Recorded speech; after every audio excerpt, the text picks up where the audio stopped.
Hey you guys, Stuart Piddle, the most targeted citizen. I really wish that I could do a live stream and communicate with you guys. And I can. I have the ability to.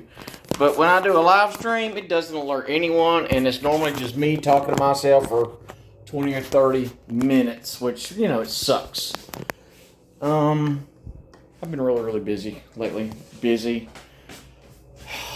I'm just working myself to death, really.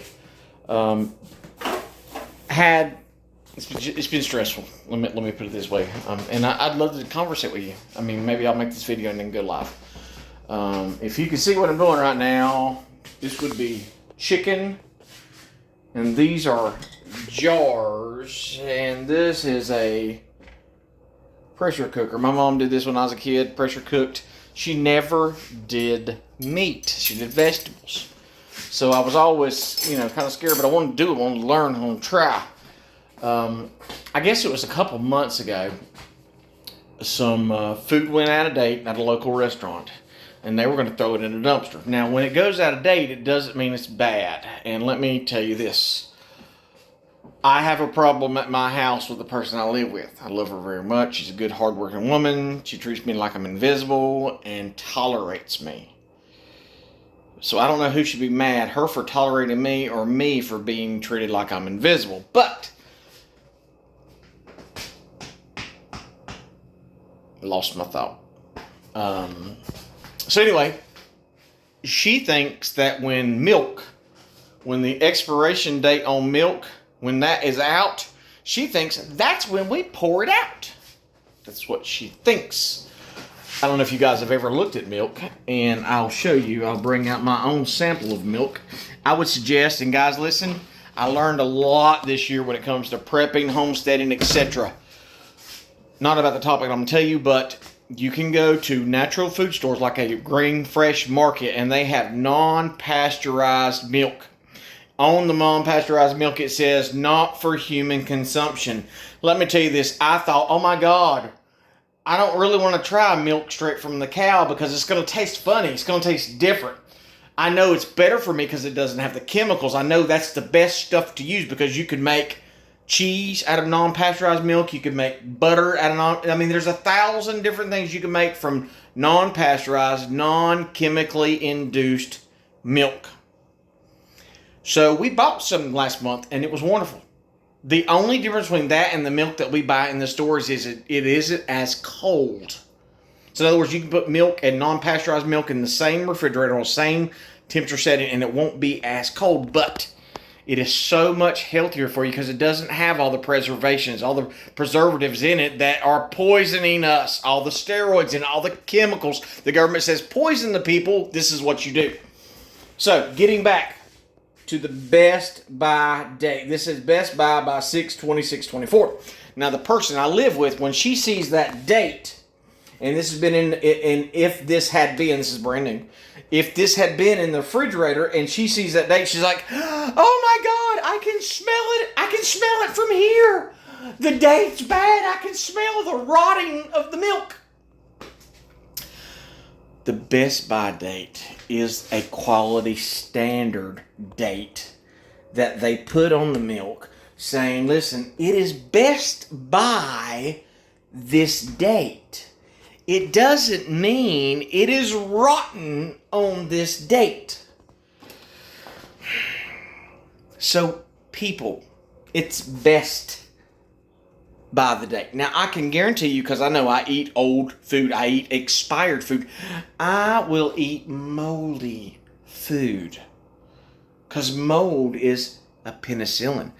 I do things to my body. I get around germs. I get around moldy bread. Things that would make anybody else, oh my God, it's going to make me sick. I get around those things and put them into my body to build up my immune system.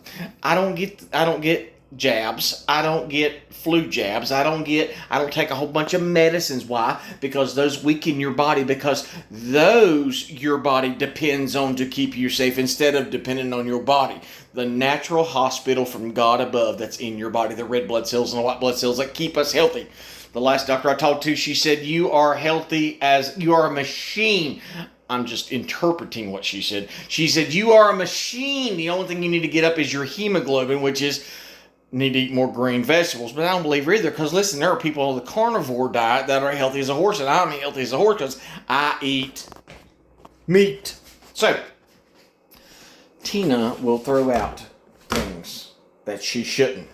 Just like when we first got together, she's like, well, that food's on, you cook the food, but we gotta hurry up and put it in the refrigerator. And I'm like, no, you don't put warm food in the refrigerator.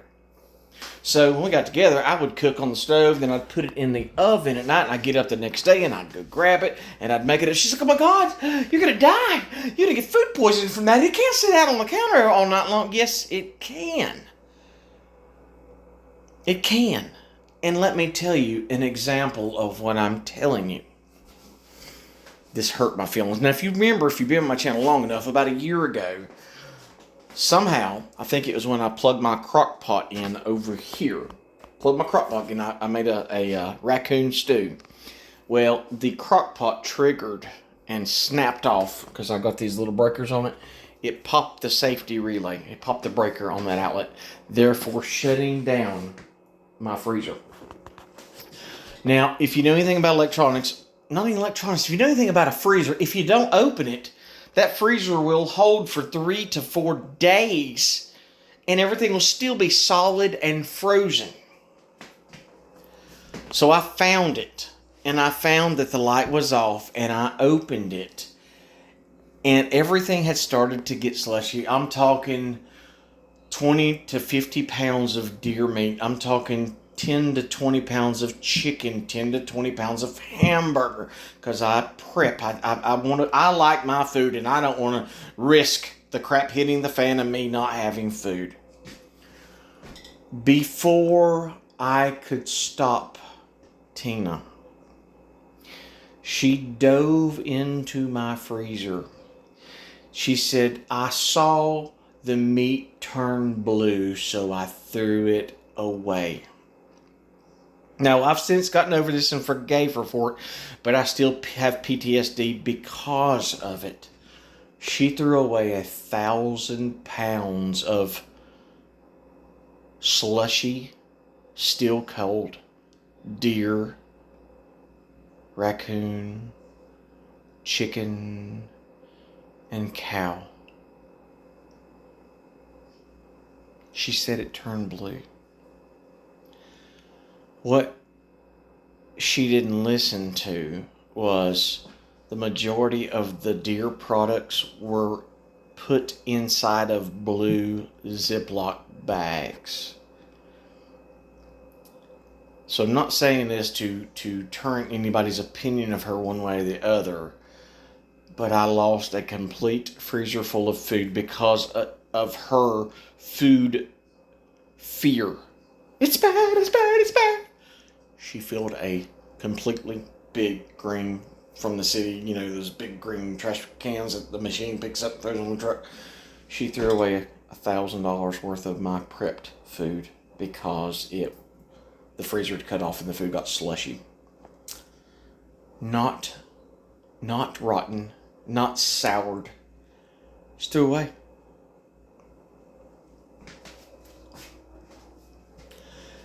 So she didn't understand, because as a targeted individual and as a man, when I say something from my mouth, there is not a notary stamp on my tongue. For some reason, I'm almost 50 years old, and when I say something, not one person in my vicinity will believe me. Not my children, not my spouse, not my friends, no one will believe a word. And I do not have a history of lying. None of them will say, oh yeah, he lies all the time. They'll say, no, he doesn't lie at all, but we just don't believe him. So she didn't believe me. Another thing that she did not believe me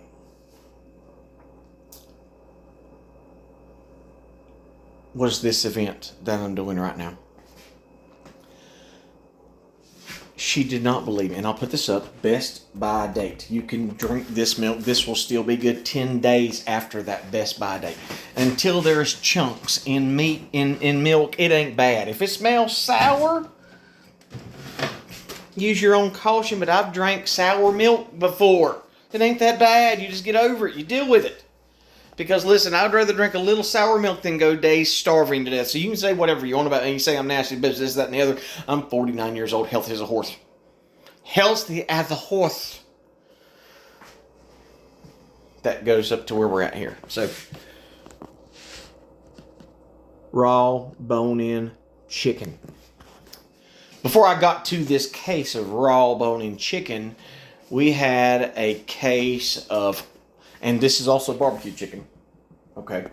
I had a case of non-seasoned bone-in chicken. Thighs, wings, breast. A lot of stress around here about a certain thing that's going on that I can't tell you about, but I will when the time comes. But cooking in this kitchen right now, it's about 80 degrees in here because it never gets any cooler in the house. So even with the $10,000 unit outside, it still doesn't get cool in the kitchen. I spent 4 hours cooking chicken. I had every pot I own on this stove. Why? Because someone unplugged my freezer outside so I would lose food. So I go out there and I see that the food is slushy. The cases, 2 cases on top were slushy. On the bottom, it was fine. It was hard as a rock. Still out there, as a matter of fact. 2 cases on top were slushy. So I go into panic mode. Got to get it inside. Let's get it inside. Let's get it clean. Let's get it cooked. So I proceed to bring it inside. I'm in a hurry. Bam, bam, bam. Got to get it cooked. I got 4 pots on the stove cooking. I got the crock pot cooking. And I got a big pot inside the oven. I'm cooking chicken. We're going at it. It's about 110 degrees in the kitchen by then. Get it all done. I'm like, well, I got to get this done because I've got something important to do tomorrow. So I stood up right here at this sink for an hour and a half and I deboned over 4 pounds of chicken. Deboned 4 pounds of chicken.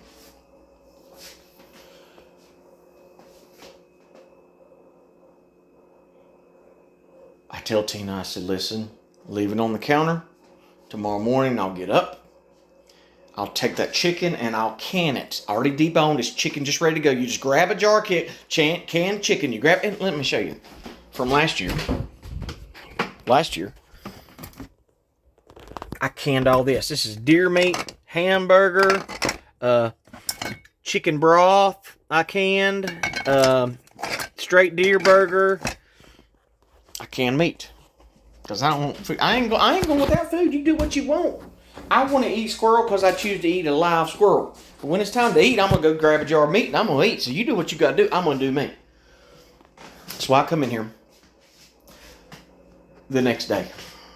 And granted, that night, Tina says, hey, honey, go ahead and put some of that hot chicken in the refrigerator and so I can make cold chicken salad. And I said, honey, don't put hot food in the refrigerator.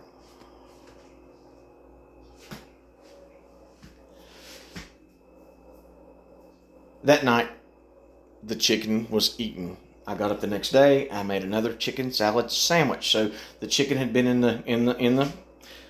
She put all the chicken, 4 pounds. We're talking 5 Ziploc bags, the big freezer bags full of cooked chicken meat. Full. I said, honey, don't put hot food in the refrigerator. I get up the next morning and I come in here and she took all the warm straight out of the cooker's chicken and put in the refrigerator. And I lost it all. When I saw it, I was like, oh no. She did that. Now, I've told her several times over the years, do not put warm food in a refrigerator. Do not put warm food in a freezer. You don't put warm food in because that is like steroids to bacteria. And by the time I went in there and grabbed a bag of the chicken and opened it up a day later, 12 hours later, the bacteria had already set up and it had already began to rot. 4 pounds of chicken. How much is chicken by the pound? That was a lot more. Oh God, that was a lot more than 4 pounds. This was 2 full cases. In a case of wings, breast, thighs. A case is like $30 or $40. Wow. So needless to say, it took all of me to control all of me. I text her, honey, I've told you for years you don't put warm food in the refrigerator. It is all now soured. So I had to take all 5 Ziploc bags full of deboned cooked chicken and throw it away. Not only just the value of the chicken, but for the prep. That was enough chicken to last my family a year. I mean, it's a year that chicken would have lasted my family. I text her, honey, you don't put hot food in the refrigerator. And she texts back, I am so sorry, honey. I did not know. And she didn't. She's been in food service her whole life. And they're not allowed to, and I understand they're not allowed to leave food out at night at the food store at a restaurant. They're not allowed to do it by the, FDA. So I lost all that. Next day, I'm still working on the freezer. This whole time for the last 4 or 5 months since we got the chicken and put it in, I've got 3 freezers outside. One is already emptied, already ate all the food out. I got 2 large, deep freezers out there. And for the last 4 or 5 months in my head, I'm like, I gotta get it done. I have to get that food cleared out and canned. Because as you can see, this freezer is about empty. Now this freezer, most of this in my freezer here, this is Critters. That's hamburger meat. Those are big old fat thick pork chops right there I get from the butcher shop. But that's a possum, that's a raccoon, that's a squirrel. Yeah, I honestly eat it and it's delicious. So, yesterday, I canned all that chicken. Canned every bit of that raw chicken. Raw chicken. I can raw chicken. You can't can raw chicken. Yes, you can. It's called canning dirty chicken. So as you can see, I'm canning raw chicken. Don't be scared. I have the old style American, all American can model number 921. Mine does not have the weights on it. I don't have a weight on mine. I have a petcock and a gauge. People, you need to start canning now. If Russia don't blow us off the face, the east coast of America is going to be wiped out by Russia. It could happen tonight while I sleep. I know that Russia is going to bomb us and nuclear war, and I firmly believe in my heart of hearts it's going to happen before the election. They're not going to let this election happen. They can't risk stealing it this time and people actually believing them. It happened last time, but they got away with it. But canning dirty chicken. Let me tell you the process.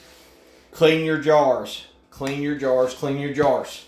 Make sure the rims are clean. You can add water or not add water, but don't go the water over the lip here. You want about 1.5 inches of head space. Okay? I would suggest doing it raw. It's just so much work to cook it first, and when you cook it and can it, you have to take it out and warm it up again, and that can make it dry, or you can overcook it. This is the easiest method. I'm going to tell you the easiest, best way to do it. Okay? So, all this chicken was frozen this morning. I'm thawing it out. In here, I'm getting it warm. I'm getting it. Anytime you cook food, especially meat, on the grill, in the oven, on the stove, your meat should be room temperature through and through. You don't pull food out of the freezer, put it straight in the microwave to defrost it, and then throw it right on the grill. Why? Because it's still cold on the inside. What happens if you throw something on the grill or on the oven or in the stove when it's still cold on the inside? The outside will cook and be burnt by the time the inside even gets warm. Food, meat, room temperature before you cook. Okay? So, fill your jars. Up to about this far, up to about where the lid starts to curve. These are wide mouth so I can reach down in it. Fill your jars up like that. Then what you'll do is you'll get your lids. Use new lids every time. Don't touch them on top. A lot of people use a magnet to pick them up and go on. But once you fill them up, put your water in, then you take a paper towel, wipe down the rim. Wipe down the rim. Make sure the rim is extra clean. If the rims are not clean, they will not seal. Okay? You should not reuse your lids. More likely, they're not going to work. But you can reuse your rings. Reuse your rings. What you want to do is, after you get this filled up with water, stuffed in there, and don't stuff them tight when it's raw. Okay, you can stuff it tight when it's baked already or cooked already.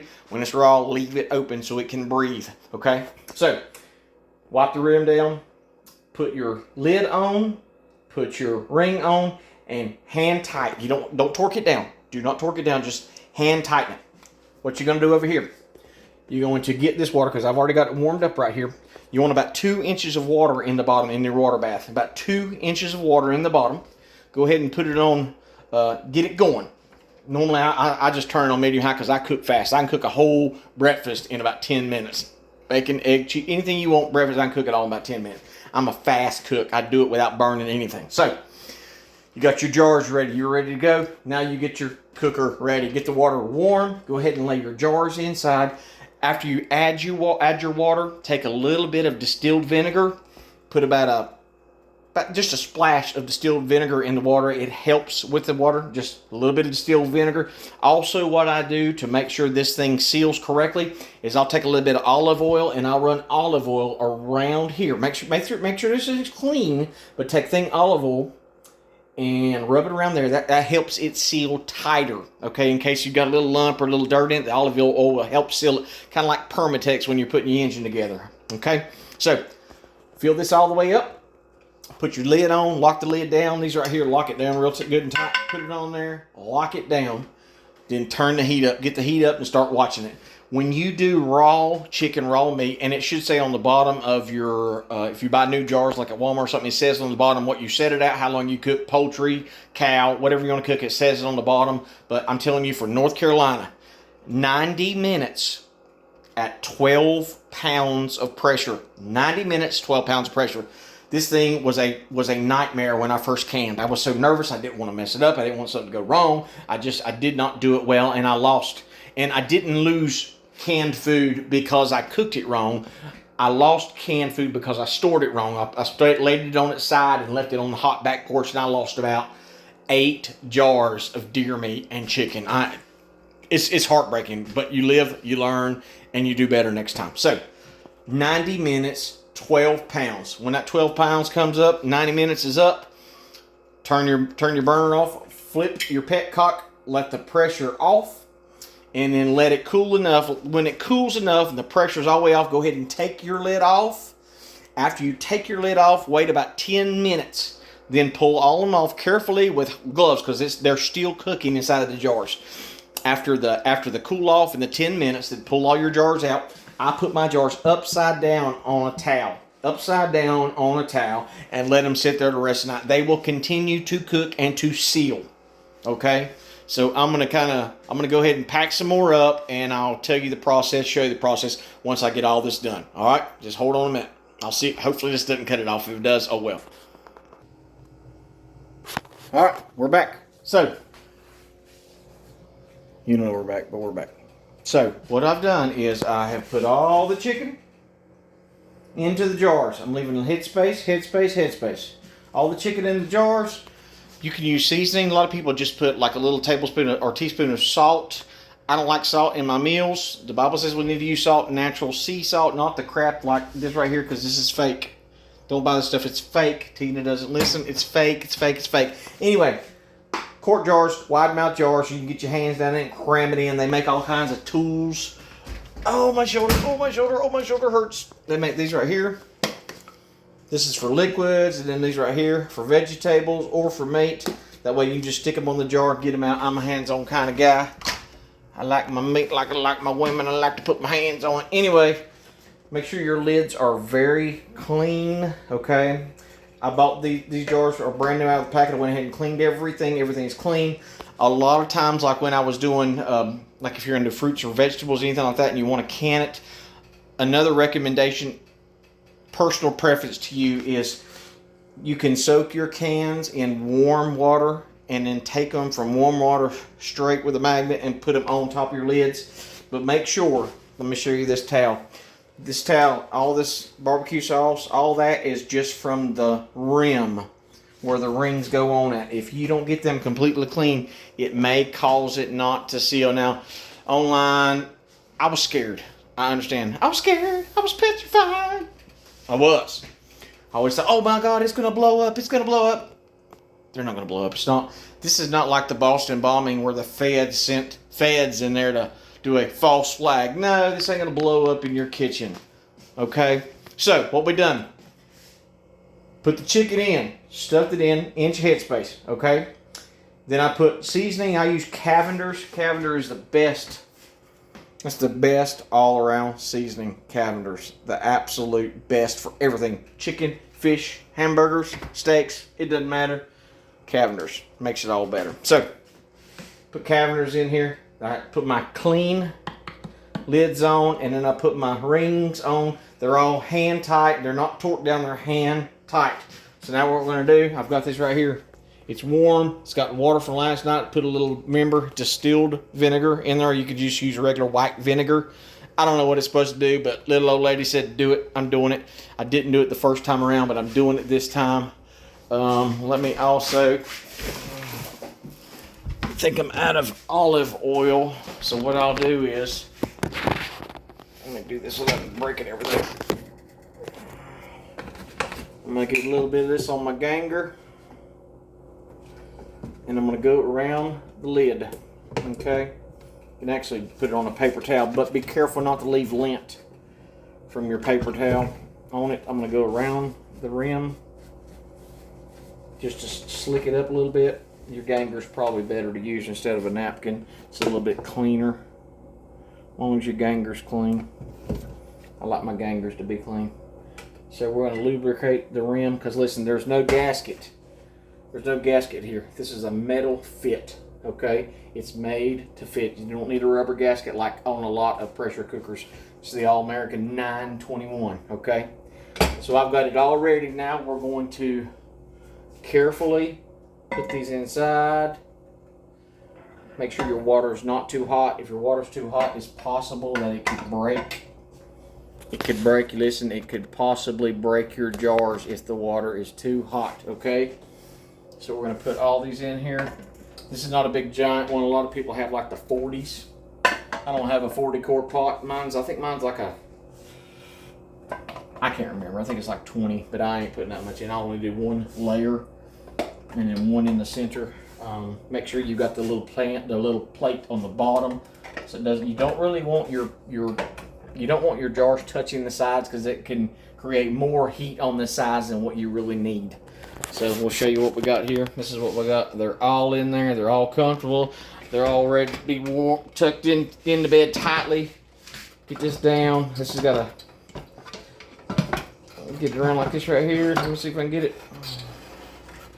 See, it's not down snug. Now it's snug, as you can see. We'll tighten one side, and you want to do them all about equally. I love this pressure canner. I found it on Facebook Marketplace and gave $200 for it. Was it $200? I think I gave $200 for it. They have arrows on these that you can line up. I go against the grain, you know me. But you'll know if it takes too long to build pressure that you've got a leak. And if you've got a leak and you think you've got a leak, the best way to do it is just like with a tire on a lawnmower or on a car. Just get you some soapy water or these new Dawn squeeze bottles and spray it on there. Yesterday I noticed it was taking a long time to get up to temperature, but my petcock had a little bubble just blowing out every 10-20 seconds. My petcock had a bubble blowing out. So what I need to do is I need to probably either reseal it, but instead of resealing, I'm going to buy the weighted conversion. They got one there, so you can convert to the weight. So when you have the weights, you got another petcock on here, but it has a 15-pound weight or a 12-pound weight, whatever the max weight is for what you're cooking. Like this right here is for a 12. So what you do is you get the 15-pound weight, because it can't go over that. And what it'll do is it'll sit on here with 15 pounds. And once this pressure cooker builds 15 pounds of pressure, it'll push that up, and it'll keep it'll keep letting off the excess so it won't exceed 15 pounds. Now, as you can see, we're at 0 pounds now. We're going to cut the heat up. I'm going to go a little the mark above medium high. This right here will probably take about 25 to 30 minutes, okay? Because like I said, my petcock, this is a closed petcock. When it's off, you hear it's already building a little bit of steam. Flip it down. Like I said, keep your eye on that. So now we're starting from ground zero. It's already had a chance to warm up, so I'm already ahead of the game. You don't want to start your time until it's up to pressure, okay? So as soon as I'm going to keep checking it. When it gets to 12 pounds, because remember, these aluminum pots, these metal pots, just like with cast iron, once it heats up, it's hot. So you have to regulate that temperature. When I get my cast iron pan up, when I get my skillet hot, if it gets to the part where it's too hot, you take it off and let it cool off a minute, turn down your heat and bring it back on. This right here is the same way, except you don't want to be moving back and forth, back and forth. You don't want to shake this around. When I first did this, I was a jittery mess. It was on and off and turn it up and turn it down, and it's just like a car. If you keep moving it, let the car drive itself and correct as necessary. The same with this. I'm going to leave it on medium high. I'm going to let it get up to temp, and when it gets up to the pressure that I need, I'm going to ease that dial back down to medium. And I'm just going to watch. And it'll still rise. Once you get to pressure, it's going to go up. Even if you break it down from medium high down to medium, it's just like a freight train. Once you get it going, it's hard to slow it down.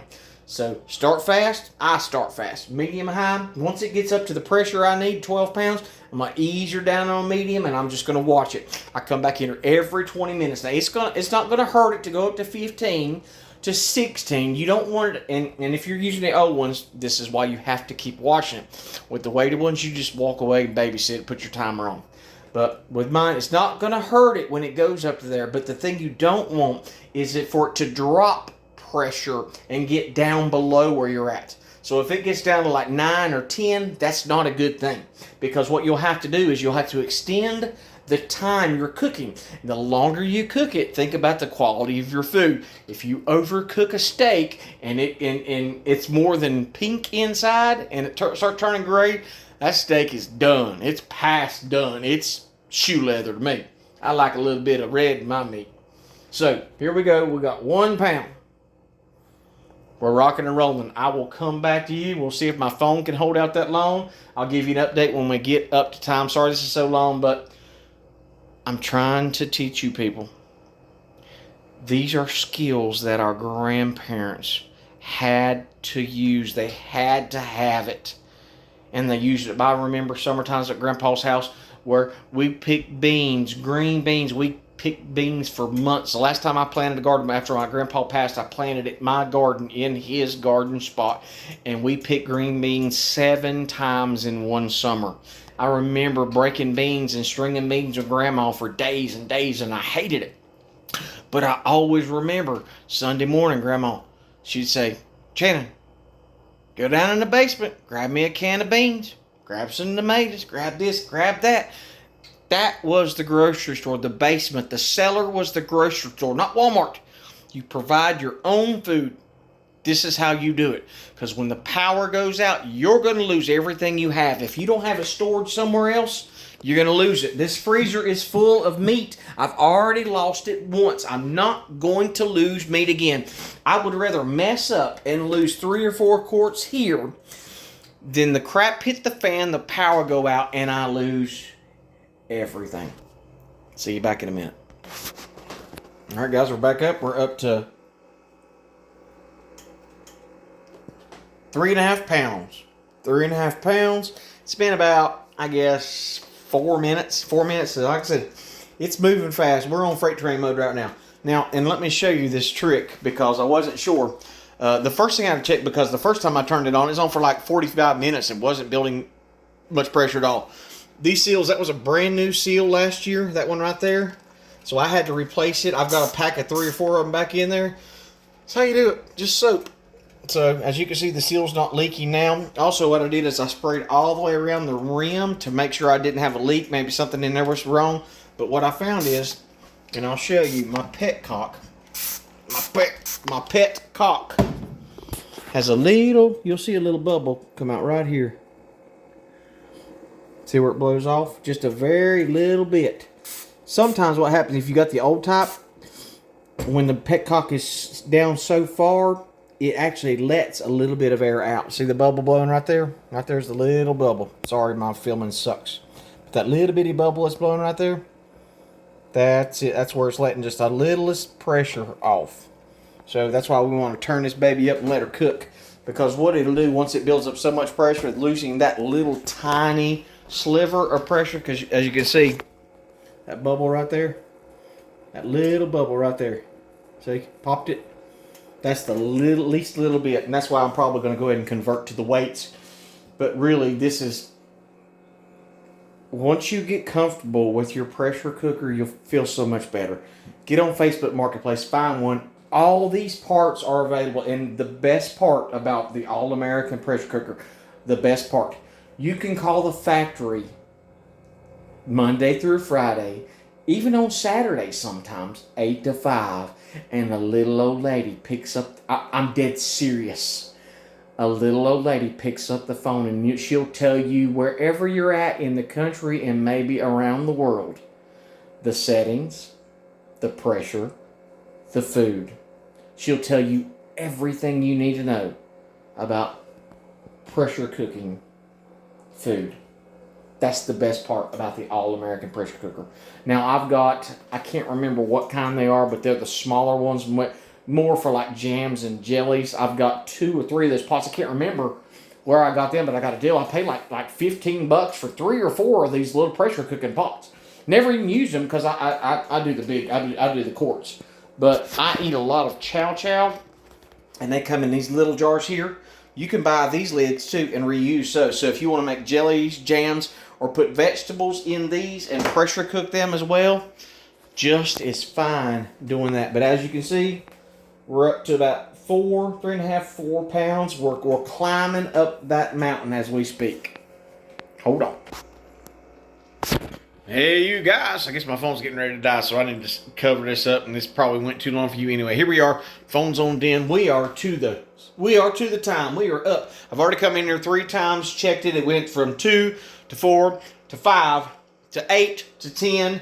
At 5, it was moving up fast. It was climbing the mountain. So I took it from the mark above medium high to medium high 5. When it got to 10, I turned it from medium high to the mark between medium and medium high, that mark. Now, I'm at the desired temperature. Now I'm going to cut her back down to medium. See, I've climbed the mountain, but I've got to slow the train down. If I don't slow the train down, it's going to barrel downhill and burn the brakes up. So here we are. We're at 13 pounds of pressure. We're on medium heat. I don't want to go too far one way or the other, so I'm out. I'll see you when we're done. God bless.